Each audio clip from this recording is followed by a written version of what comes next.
Yes, students, in the last video, by chance, I just use a wrong word. The speed slows down in the denser medium. Because I said that when the particles are very close to each other, then the speed of the light changes and it will become slows down. क्योंकि particles पास पास में होंगे तो उसमें से उसको गुजर के जाना पड़ेगा, तो speed क्या हो जाती है आपकी, कम हो जाती है.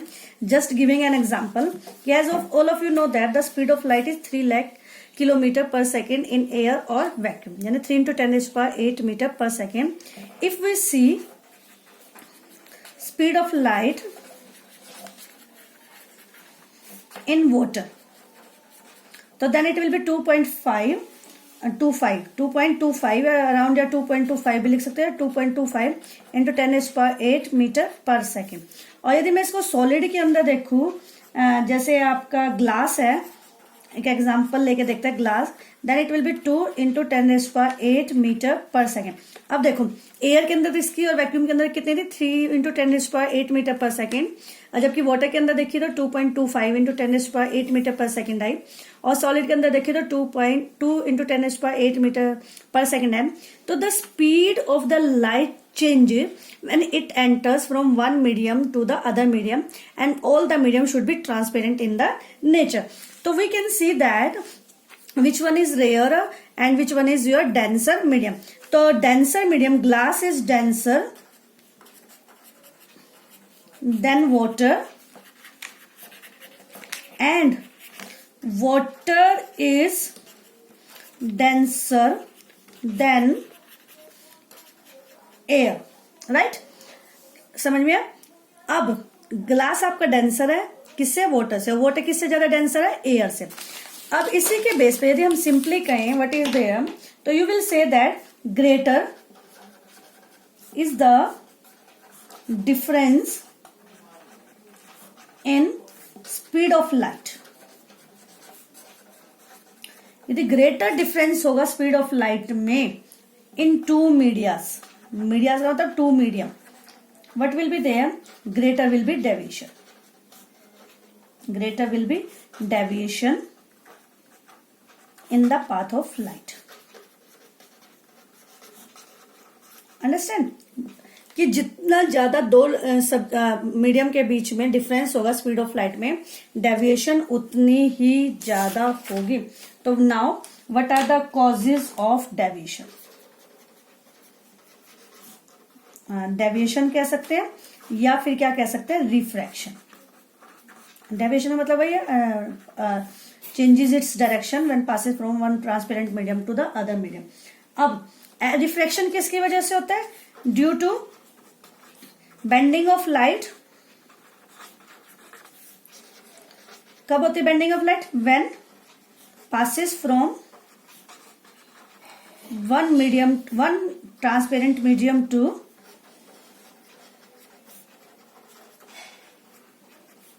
other transparent medium.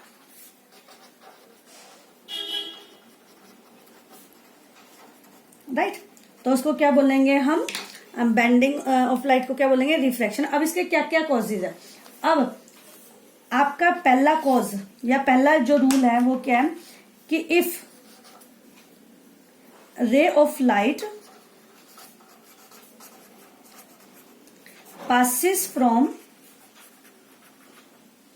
passes through rare to denser,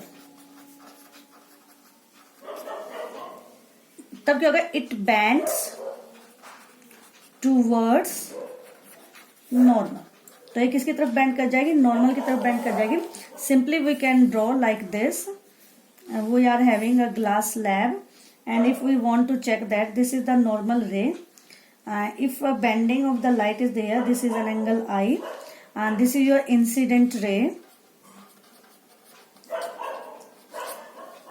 This is your normal ray, this is your angle I, angle of incidence is there, and this is your point O. This is your n, normal को बोलते हैं n और n dash. It will be bent towards the normal. तो यहाँ पे आपकी normal की तरफ होगी, और this is angle r. Angle r is angle of refraction. Right, तो पहला क्या कहता है, कॉज ऑफ रिफ्रैक्शन में यदि रे ऑफ लाइट है वो रेयर मीडियम से डेंसर मीडियम की तरफ जाते हैं। रेयर मीडियम आपका यहाँ पे क्या हो गया, एयर, और ये ग्लास है, ये आपका क्या हो गया, डेंसर मीडियम है। इसकी लाइट थी कितनी स्पीड थी, 3 × 10⁸ मीटर पर सेकेंड, और ग्लास की कितनी थी 2 × 10⁸ मीटर पर सेकेंड। तो there will be a great change will be there and great deviation will takes place. कब, जब वो एयर से किसके अंदर गई, ग्लास के अंदर गई। अब इसको ग्लास में से जब बाहर निकलेगी तब दोबारा से क्या होगा, वी विल डिस्कस दैट। तो second case is that if a ray of light travels from a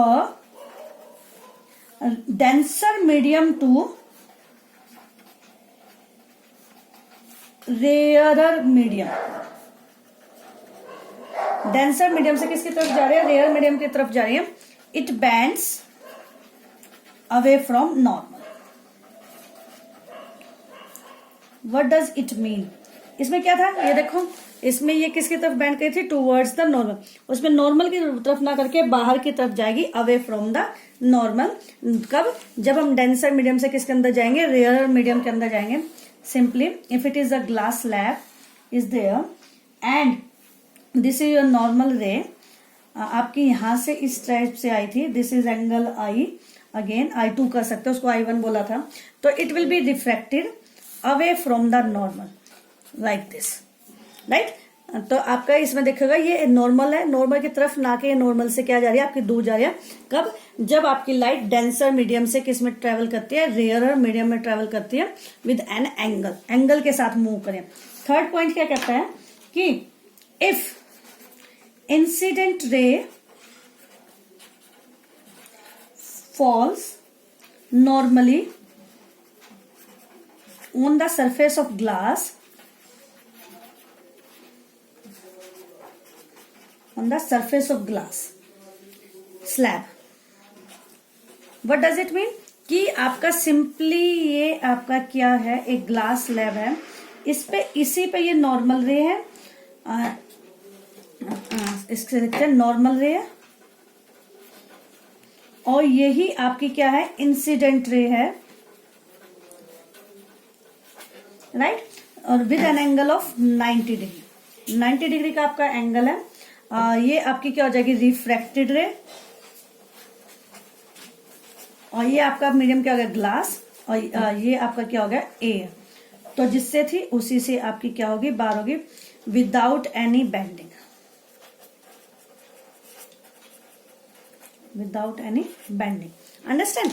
तो ये आपको समझ में है कि आपको 3 मीडियम बताए मैंने। जब आप किस में करते हो, रे ऑफ लाइट को पास करते हो रेयर से डेंसर की, तो वो किसकी तरफ बेंड करती है, टूवर्ड्स द नॉर्मल की तरफ करती है। लेकिन जब आपकी रे ऑफ लाइट डेंसर से बाहर जाती है, रेयर मीडियम के अंदर जाती है, यानी मैं सिंपली कहूं कि ये आपका ग्लास है और ये आपका क्या है, एयर है, तो आपकी डेंसर से रेयर मीडियम की तरफ जाते हैं, तो it will be away from your normal. ये आपकी नॉर्मल है, ये आपकी रिफ्रैक्टेड रे है, और ये आपकी क्या है, इंसिडेंट रे है, which forms an angle with the normal है।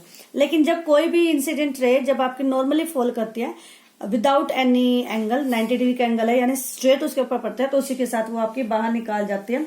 There will be no deviation, no bending of the light is taking place when we will see that कि a ray, normal ray and the incident ray falls on the glass slab with an angle of 90 degree. Okay, we will discuss there. After that, we will discuss in the another class. Next topic, that is your refraction of light in a glass slab.